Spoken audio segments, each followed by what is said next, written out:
Ram Dass, some of you guys might know. I'm closing my eyes right now for those of you who are watching a video because I'm channeling a bit, I guess. Um, Ram Dass is one of my teachers, and I met him in human form a few times, which was really good. And I also sat with him on Skype. And I think around my 32nd birthday, was the last time that I spoke with him.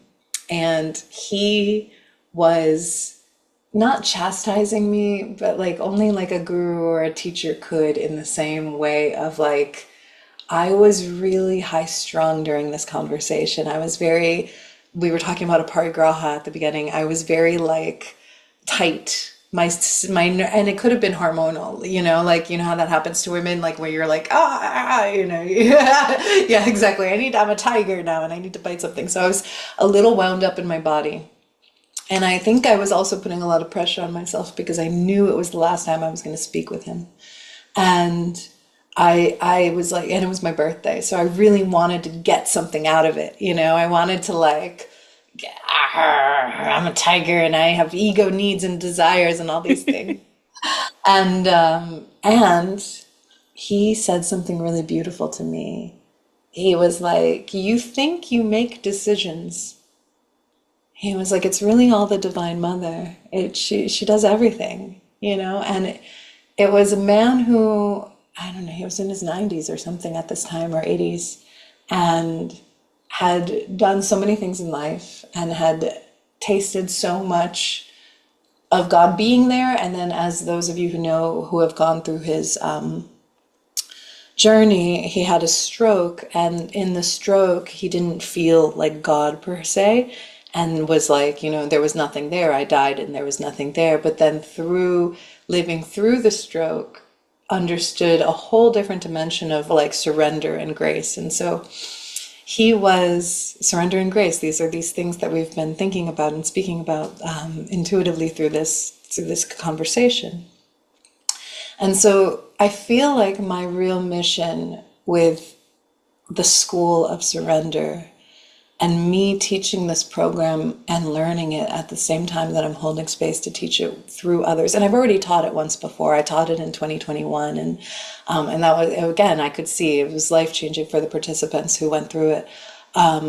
But my call is to move vibrationally from someone who has a limited mindset of, and it's everybody who I serve as a client one-on-one. Like 80% of the women that I serve are so in the business world, or so good at this, that, and the other thing, and they hustle, and their masculine is super online, or they're mothers and they're super taxed because they're doing everything.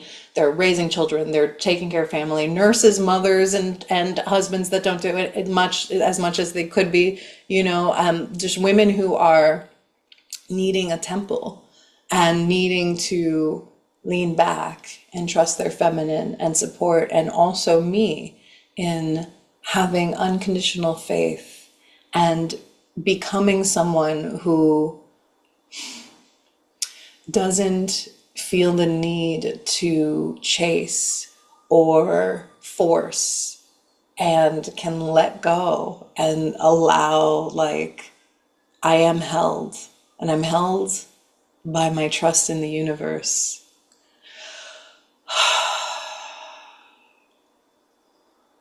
And how do we embody that? And so this is like that's what the curiosity is. It's like surrender, trust, listen, open, and then play with all these practices to like do more deep in self-discovery. But there's this energetic bedrock and this tone. We have all the things that we do. We have all the exercises, what have you. But the real truth is going to be an attunement to allowing God and the universe to move through us, and trusting the unknown to move our lives. That's the gift, yeah. And that's what he transmitted to me in 2015 when I spoke with him, and how aware I was that I didn't quite have that. So when I first wrote this program, that's what was coming up in me. And it was years later, and it was like bubbling up, and I was like, I need to write this, I need to write this. And then when it took the texture of mother, maid, and crone and all these Celtic things, that got woven from this other priestess initiation I had gone through. And that I went to Glastonbury, and was with 30 women, and in the chalice well and doing rituals and all these things. And I think who I am as a healer and a soul is somebody who weaves. And it's so funny because we live in an age that's like completely opposite of that. But I weave traditions together to understand the oneness that is woven throughout all these traditions. And I think that's super important. So, because they all speak to the same truth, they all point to natural law. And I think for anybody who wants to manifest, but do it in a feminine way, if it wants to live a life, a priestess life, a goddess life, in a way where we can actually trust ourselves to like be held by and supported by life itself, then attuning to the wheel of the year, understanding masculine and feminine energies, understanding, how we show up in our own energetic body, where we need to soften and let go and surrender control in our own mindset so that we can open up to whatever else is wanting to move through us, I think is the biggest path that I'm on. And that's what I'm inviting people into. Love it so